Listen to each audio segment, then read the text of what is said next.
오늘 시장에서 도대체 어떤 종목들이 움직였을까 한번 쭉 봐봤더니 머큐리 16%대 급등이 나왔습니다. 그 이유가 뉴스에서는 이 미중 갈등 속에서 수혜가 예상된다 이렇게들 많이 판단하고 있던데요. 아직 트럼프 임기는 시작하기도 전입니다. 그렇기 때문에 임기 시작 후에 또 한 번 더 기회가 오지 않을까 싶어서 이 종목 오늘 준비해봤습니다. 전문가님 물론 급등이 나온 이후라 조금은 부담스럽기도 하지만 지금 타이밍에서 진입 어떻게 생각하시나요? 저는 지금 타이밍에서 진입은 좀 그렇다라고 말씀드리고 싶어요. 그러니까 좀 기다렸다가 진입해도 나쁘지는 않다 이렇게 보고 있거든요. 사실상 이제 계속해서 미중 무역 갈등이 일어나고 있는데 저는 어떤 견제 아니면은 이제 중국에 대해서 이제 계속해서 견제를 하고 있는 거죠. 어쨌든 간에.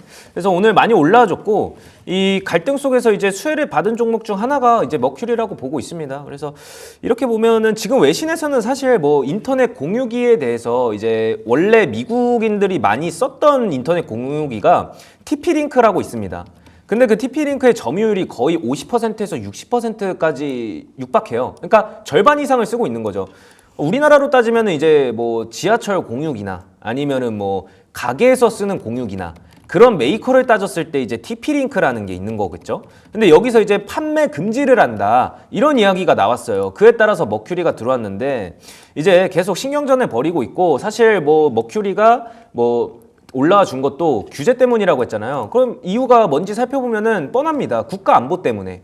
그러니까 국가 안보 때문에 이제 뭐 국가의 안보에 위협이 실제적으로 된다면 이제 이 TP-Link에 대해서도 지속적으로 이제 금지를 될 가능성이 굉장히 큰 거죠.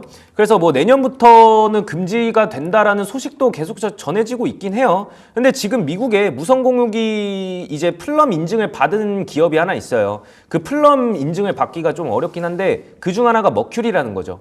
그래서 머큐리가 이제 수혜를 볼 수 있어서 오늘 이제 어느 정도 올라와 줬었는데 사실상 매수 신호 같은 경우에는 직전부터 나왔습니다.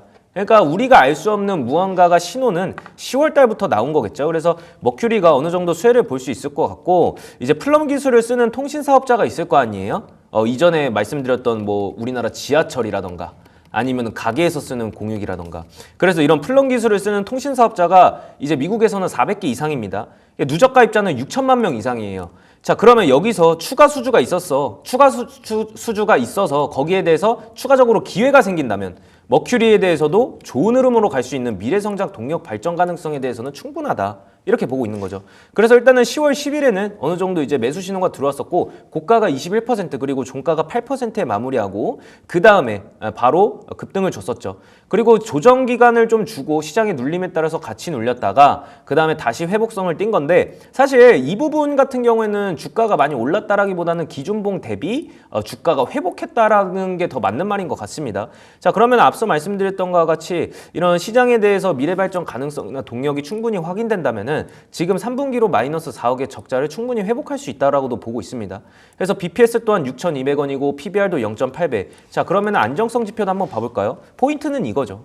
늘 말씀드리는데 유동비율과 부채비율 중 당연히 현금이 많아야 이 회사가 좋다라고 말씀드릴 수 있는 거거든요.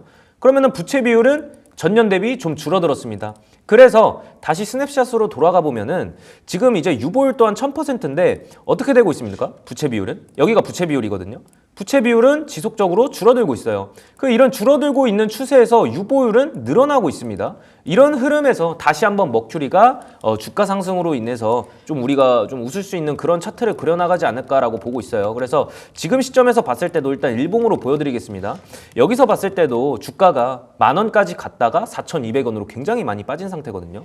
자, 그러면은 우리가 저점을 다졌다고 볼 수 있는 이유도 3,200원. 그러니까 이것도 12월 달에 사실 제가 말하는 저점은 주가가 회복했다고 말씀드렸잖아요. 저는 이제 3,000원 구간에서 3,800원, 3,200원 구간이 저는 저점에서 어느 정도 다져줬다라고 봤었는데 이 계엄 이슈 이후에 우리나라 시장 급락에 따른 이제 3,020원으로 저가를 형성하고 다시 한번 주가 회복에 의해서 오늘 이제 이슈와 함께 올라와 준 거죠. 그래서 지금 진입해도 된다고 여쭤봤을 때 앞서 말씀드린 것과 같이 지금은 다시 한번 추가적으로 눌릴 가능성 그리고 여력도 남아있기 때문에 지금 시점보다는 저는 이제 이 양봉 대비 절반 나눈 값의 3분의 2 지점이 4,000원 구간까지는 좀 떨어지면은 그때는 매수해도 되지 않나 않을까라고 말씀드리고 싶어요. 그래서 이 실적에 대한 뭐 모멘텀이나 아니면은 기대감 이런 것도 작용할 수 있고 미중 무역 갈등 그리고 이제 신경전이 계속된다면은 그중 하나가 이제 뭐 머큐리가 하나가 수혜가 될 수 있는 종목 중 하나라고 생각하기 때문에 뭐 살만 난다라고 보도록 하겠습니다. 네, 머큐리 이 종목 상승 여력은 충분히 더 남아있다고 설명 주셨습니다. 다만 지금 자리에서 진입은 신중해야 할 것 같은데요. 이 종목 한 번 더 눌려서 조금은 내려왔을 때 4,000원 선에서 진입 기회 한번 노려보셔도 좋을 것 같고요. 10월부터 매수 시그널은 이미 나왔던 종목입니다. 그리고 미중 갈등 속에서 수혜를 받을 수 있기 때문에 이 종목 언제 내려오는지 한번 체크를 꾸준히 해보셨으면 좋겠습니다. 이렇게 머큐리까지 함께 봐봤고요.